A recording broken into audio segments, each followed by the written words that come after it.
everybody. Welcome. My name's Leah. I'm Rochelle. And we are a little extra.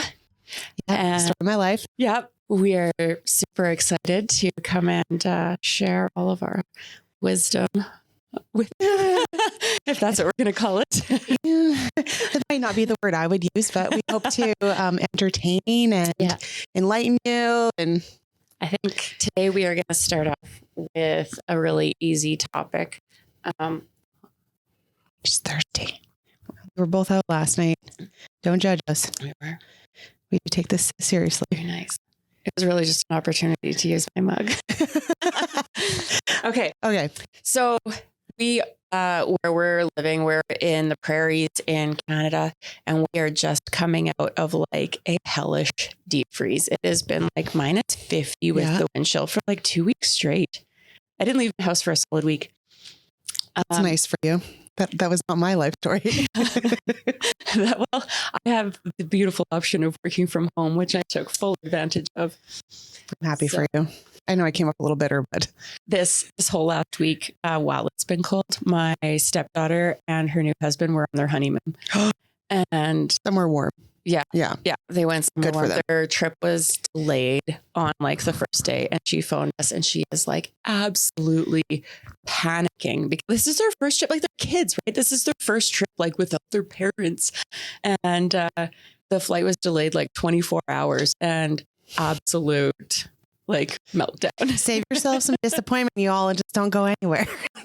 But did you hear that in the, I read in the news this week that across the country, there was like some 500 flights had to be delayed or canceled by WestJet. I heard about that. So now all of these like people that, either had to delay or cancel their trips, they're asking for Air Canada, or not Air Canada. Well, probably Air Canada too, because I'm sure that they delayed and canceled flights as well. But they want the airline to pay or like have some kind of like reimbursement for this. And so I guess, have you ever been in a situation where you've needed a flight reimbursed? And do you think this is an applicable situation? I think you give people the money back. Really? Yes. And personally, no, I haven't. I don't think I've ever, it's been years since I traveled, to be honest. Further, or like on a plane, especially anyways. Yeah. I know that like if it's weather related, like they'll always like, do something about the trip. They'll like, find them a new trip or give them a flight credit. But last year, I think it was, Canada put in these stipulations that, if you have a layover for like over a certain amount of time, we got $1,000 last year when WestJet had like some kind of technology glitch and their app went down and like they couldn't even fly their planes. And so like everybody was grounded, and we were stuck in Calgary for 44 hours, which is insane because it's a 5-hour drive or 6-hour drive from home. We had like full on summer clothes, and then we were grounded in winter in Calgary. And so we were like flopping around trying to like find food and stuff like that. But WestJet did reimburse us $1,000 each. And we weren't even their patron. We had originally flown with someone else and they got delayed and stuff like that. And WestJet really stepped up and they looked after us. And so we got like an inconvenience pay of $1,000. And so I don't know, assuming that the flight is looked after in a delay situation, do you think that people should get like that reimbursement above and beyond what their trip cost was for the inconvenience? I don't know. Like, I mean, people travel for a million different reasons. I suppose if it's a leisurely trip, your travel then therefore is a privilege, and it's nothing that is like owed to you necessarily. But there are people that rely on travel, say to go to funerals, to go to special events, things that like can't be rescheduled. Yeah. So, and how do you know what it is? Like that airline's not going to know which one it is. Yeah. So it has to probably be a blanket rule, but yeah, I don't know. I think that, it's not that you don't have like empathy or compassion. Like, some people have to save like their entire lives to go on that one vacation, like it's, I guess I do come from a place of privilege where I do travel a lot. And so I don't know. I think that I like the blanket. Like this was obviously a weather related thing. Like WestJet did not plan for there to be, minus 50 weather and for planes to freeze. And, they have to ground those for people's safety. And, I guess I'd rather be grounded and safe than off somewhere else. So you said it's been like a year since your last where'd you go? No, the last time I was somewhere, my daughter was growing inside of my belly and she is 11 now. So gasp. Yeah. I mean, I've driven to places like Calgary and in BC a couple times to see a friend. Do you like to travel? Because that's something that you like to do? Because some people are just kind of like, I kind of like just. I used to really like it. I feel like I'm a whole new person since I became a parent, probably. But in my mind, I do have a great desire to like see a lot of cool things. There's a lot of things I haven't seen. Yeah. Like I said, I've traveled a lot, especially out of COVID. I think I always went on a trip a year before that. I always have made travel a priority in my life. Over COVID, being grounded for so long, my partner and I, we went fucking squirrely. Like we were, get me out of here. So I lived vicariously through your trips. I really did, watching your movies that you made. Well, that first trip that we took was to Morocco, and that's when we started our little like travel YouTube video, which was really just so that we could remember things. But we had one video that like, I don't know, our 10-year video was like super popular for whatever reason. Did you go viral? And this is not your first time being famous. Well, we had 10,000 views, over 10,000 views, and it's not enough to give us money. And so I don't think we can technically classify it as viral. Oh. But I've never had 10,000 views of anything. So I'm going to go ahead and just call you viral. What really happens is you need people to like subscribe and follow you. So intent. I'm not near as subtle as Leah is. If you could just hit that button, thanks. Yeah. Anyways, it's a little bossy. It's fine. So who do you travel with? And you like, I guess you haven't done that since you've had kids. Would you travel with your kids? How would I put it? I said that very accusingly. Yeah. So I'm sorry. Yeah, no, I feel like I know how you feel about it. Prior to having children, when I saw people with their kids, I was like, why would you do that? What a waste of money. They don't, the pool, in downtown Saskatoon, or what, not downtown, but whatever. Pool anywhere is fine enough. No kid cares. But, I still actually have that opinion.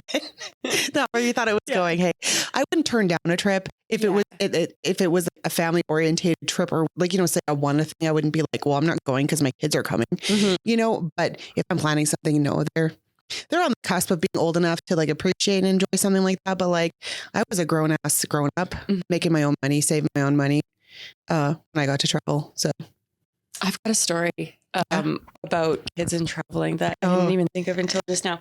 But so 2010, end of January, I went to Whistler and I dispatched. I used to work for Transit a long time ago, and so I got to dispatch buses for the Olympics in 2010. So I went there for 5 weeks. But before we left, so I'm in my like 20s at this point, right? And so like prime, and so like I was totally my prime, and like I'm single, and I'm gonna go do like it's gonna be like the thing of a lifetime. And so because I'm leaving for 5 weeks, my friends and I, we stayed up like all night long. We just like, we went and partied. My plan is like, I knew I didn't have to work the first day there. I just had to like get there and like get my bearings was all I had to do. So we stayed up all night long. We hit up some like 24-hour like Greasy Spoon diner after the bar to like soak up the alcohol. And then they drove me to the airport. And so there is no way I didn't stink. Like, I probably smelled like a bar mat when I got on that plane, and which is international sign for leave me the hell alone, as far as I'm concerned. You should know. Like, I'm not okay. Like, this means don't approach me. I had the full intent of just, it's a 4.5 hour flight to Vancouver from Saskatoon. And so I'm like, this is primo sleeping time. And so I get on the plane, and there is a couple sitting beside me, which I can only assume is some wealthy Russian or some wealthy business old man and his Russian mail order bride. Yes. I can only assume that was the situation. I'm sure it was. Yeah. But they had an 8-month oldish baby. Yeah. And as we're taking off, this baby's like restless and like fighting its mom. Mom's in the middle and I've got the aisle seat, and the baby's just like wants nothing to do with mom or dad, and it's trying to like make its escape. And the mom just like plops the baby on my lap. Like, here, you deal with this. And so I held their baby for takeoff. And people just do that. I was like so shocked, like almost like shocked, speechless. And so it's like, I don't know what to do with this. I'm clearly not fit for child duty. And so, yeah, we did like take off, and the baby like calmed down, had no problem sitting with me, and did take off. And I like, here's your baby back. And I think I fixed it. I gave the baby back, and then I like, pulled my hoodie up and like, put on my do not approach gear. That's in that, I saw somebody in the supermarket or whatever we call it the other day. I don't know why I called it a supermarket. I never called that a grocery store. You're an old lady. Am I old lady now? Shit. Anyways, and her child was having like a really hard time. And you could see that the mom was like getting more and more frustrated. And like, her hands were full and whatever. And somebody offered like, oh, like, do you want me, like, can I help you? And she just like snapped back and was like, no, I got it. Oh, wow. And I was just like, oh, dang. I was like, oh, it's a beautiful moment. But like, I feel like I've been both of those people in that situation before, where it's just like, it may be very obvious that I need help, but I ain't taking it. This is now related to travel and parenting. Oh, I can bring us back to topic almost. Yes. Sorry, I forgot. Yeah, focus. Just so you know, some of our conversations might, take a little bit of a left turn once in a while. But my sister and I, when our kids were really young, and I'm really sorry if she doesn't want me to tell the story, but I'm telling the story now. I can't wait to hear. And so, but we traveled to Banff, and we brought just the kids, and like we drove there, and we went up to like Lake. We had a wonderful trip with the kids. Like the youngest was maybe 4 years old, and the oldest was, I guess I'd put her at like 8 or 9, and just to give you the 3 girls, and we trying to paint the picture here. Yeah. And so anyways, we did the zoo one day, and we did like, we did our Banff day. At the end of being at Banff, we're like, well, we should just take like the extra drive up. Let's go to Lake Louise and go for like a little hike. Cause we were like, we need to exhaust these children. And then so we can like put them to bed and like have some drinks in the hotel room afterwards. And they will pretend they're not sleeping beside us.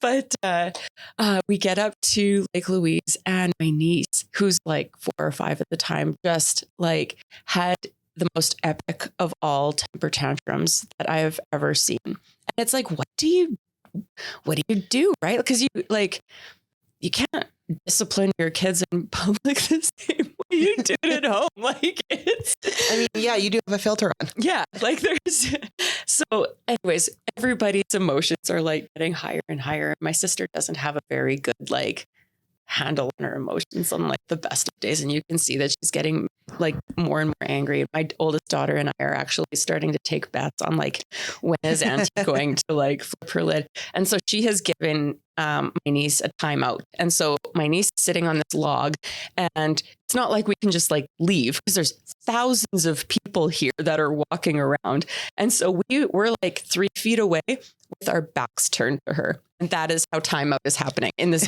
very, very public place. Because we're all grown-ups. Yeah. And this wonderful, kind man sees this child crying who is seemingly alone. tries to approach her and be like, are you okay, little girl? Are you lost? And my sister like just don't fucking touch her. And my kid and I were like, whoop, there it is. Who won that? But she so that was basically the last straw, because now it's like, okay, now we're affecting other people. And she scoops up my niece and like throws her over her shoulder, fireman style. And so now like Ava is crying, my niece, who's not named Ava, sorry, She's thrown over her shoulder and she is like crying and snot's like running down like the back of my sister. No. And as we're marching down the hill, so I have like my youngest is in the stroller, my oldest is with me, and we're like walking close enough that we're trying to be supportive of my sister, but far enough away that people don't think we're with her. And so that is like, that's always a fun game to play. We're trying to find that boundary. But as we're walking down the hill, and where she really lost it is my sister starts yelling, "You see this? You see this? This is why mommy drinks." and it is like that is my best travel and child story. And that's when I stopped going places with my kids. Yeah. So you're like, this isn't fun. Yeah. My kids are actually, they're excellent travelers. Are they? Yes. Like car travelers. We've never plane traveled with them before. Mm-hmm. I think it might help because I live rural. So everywhere that we go basically is a drive. Yeah. You know, that's, I mean, we're only like 35 minutes from the city, but still, I don't know. They've always been pretty good. And they've, I feel like the older they get, the less good they are. Mm-hmm. You know, like going on a 3-hour drive is like, you know, I'd stop at Dollarama for car treats, and it's just like, you're fine for 3 hours. You're fine. Yeah. My kids were always pretty good traveling. My kids are all grown up now. And so it's hard for me to like, I don't know, I've suppressed those memories so very much now. So just black them out. Yeah. Yeah. So, I get that. This is like, Airbnb wasn't really a thing when my kids were younger. Like, we only had hotel rooms as options. And I really wish Airbnb was an option back then. Like, I mean, you don't always have like a pool or those kind of like fun amenities, but at least you could like shove them in their own room kind of a thing when they're... The pool I actually find annoying at hotels. Yeah? Because usually when we need to stay in a hotel, we're doing a thing. Mm-mm. And like, you know, I didn't go to like, say, Edmonton to use the hotel pool. Yeah. You're going to go to like the mall. And... Yeah. Or something like, we're there to do other things. Like, I get that it's a nice bonus, like a way to like blow off steam at the end of the day if you need to, whatever. But the kids need to burn off some energy. But sometimes I feel like then their focus becomes about that. God, it's like, no, we came here to like do all these things. Also, like, we were doing things all day. I'm tired. I don't want to. Yeah. Well, and maybe that's why those vacations when your kids are little are better, because then that is what you're doing. Yeah. Like, this is what we're doing. So we're going to the hotel, and I don't know. I still like going to the hotel, like just it is by myself for fun. Oh, I've never done by myself. When Darcy had COVID, that's my partner. When he had COVID, I went and moved into a hotel for a couple of days, and it was glorious. I got like a free upgrade to the room because I have points on my travel site that I'm not telling people where they are because we need a sponsor. So, yep. Sponsor me and I'll tell you who you are. I'll tell the people. I like how the tone of your voice just changed there. Oh, went to my sex voice. We need a sponsor. We need a sponsor. Does that make me more appealing to like businesses? I mean, I've got a chick voter right now. Yeah. So I would say yes. For the record, we don't accept payments in donors, but I mean, we'd entertain the idea for a little bit. What were we talking about? Back to hotels and Airbnbs. I think yeah. Airbnb should sponsor me though, because I do a lot of work travel, and I would like to do more work travel. And my favorite thing to do is actually to stay, especially when I go to big cities like, you know, Vancouver and Toronto, is stay in like those apartment buildings downtown. And I just feel like I'm in this glass jungle, and I feel like, you know, uptown girl. Do you wear like fur coat and big shades? I kind of wear that anyway, on account of being a little extra. Like, that's kind of the space I live in on the regular. So yes is my answer. I love that. That's a good answer. All the time.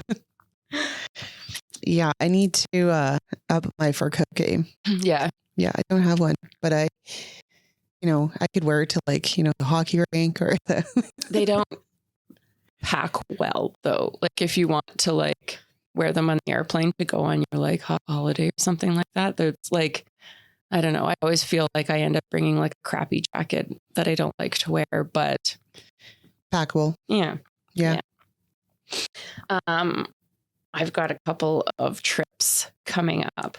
Ooh, Yeah. tell me about that. And so I'm hoping to, I'm going to hit New Orleans up at the end of February.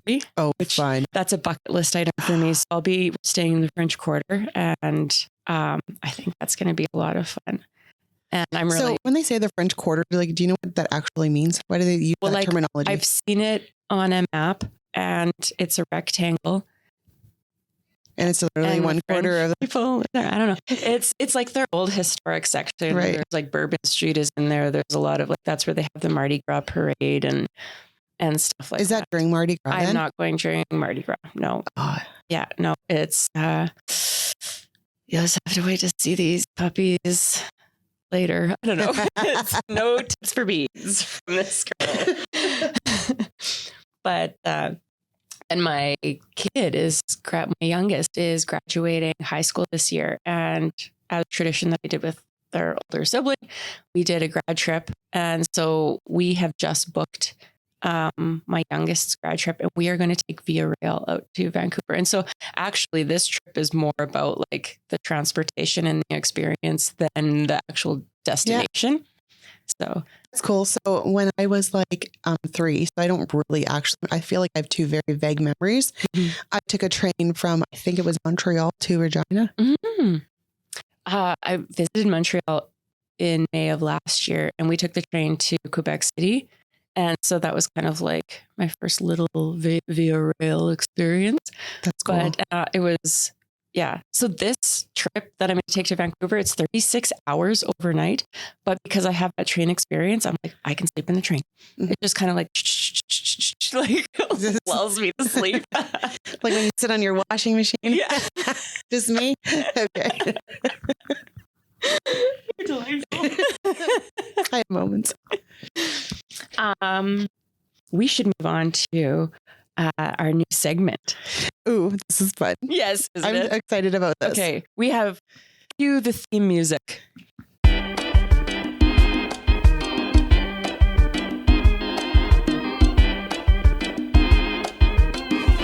So here is... I'm going to cough first. Hold on. Yeah. Clear your throat. Now let me clear my throat. Just like that. Just like that. All right. Okay. So, and by the way, if anyone out there would like some questionable advice of their own, please feel free to drop your questions in the comments. Do it. We have received some spicy questions. And so if you have something like that you want to be like a little more anonymous, you can email us directly at alittleextraadvice@gmail.com. And we would love to answer all of your deepest, darkest, burning questions. Yeah. We have a lot of experience in nothing and everything. Yes. So here's our first question. Okay. Oh, yes. My daughters have a volatile relationship, and someone decided that they should go on a holiday together. How can I help to make sure that they don't destroy each other? That's a great question. This is a great question. Right. Very first thought, I would sabotage their mode of transportation so that they couldn't go. That's probably what I would do. Yeah, that's probably a felony. Yeah. Slash tires, remove car batteries, like whatever. I think. I wonder how they're going. Are they flying? Are they driving? Do you know? Flying. They're, yeah. Yeah. Don't do the plane. Don't do anything do not do anything to the plane. I'm going to fully disclose here what's happening. Is this question came from my mother, because I'm going to New Orleans with my sister. I remember that's why I laughed. And so this is, my mom is really concerned. And so I was thinking about the answer in advance. And I think that the answer or the solution is probably exactly the same as the problem. And alcohol is going to be like, it's either going to help or hurt. And if it hurts, then just more alcohol. Yeah. Right. I love it. It's gonna be great. But yeah, so I think that's. So your mom's worried about it. Are you worried about it? Very much. Yeah. I'm like, yeah. So we've had a talk and we have acknowledged that this can go one of two ways, but it's really part of my my New Year's I don't like calling them New Year's resolutions because that makes me want to quit. But part of my my starting January 1st change of thinking. Yeah, is I would like to fix relationships. And I think I have a volatile relationship with my sister. And I just don't know if it needs to be that way, but I'm going to find out. I love that. Yeah. Good for you. Well, thanks. Yeah. Hey, good chat. Yeah. Good talk.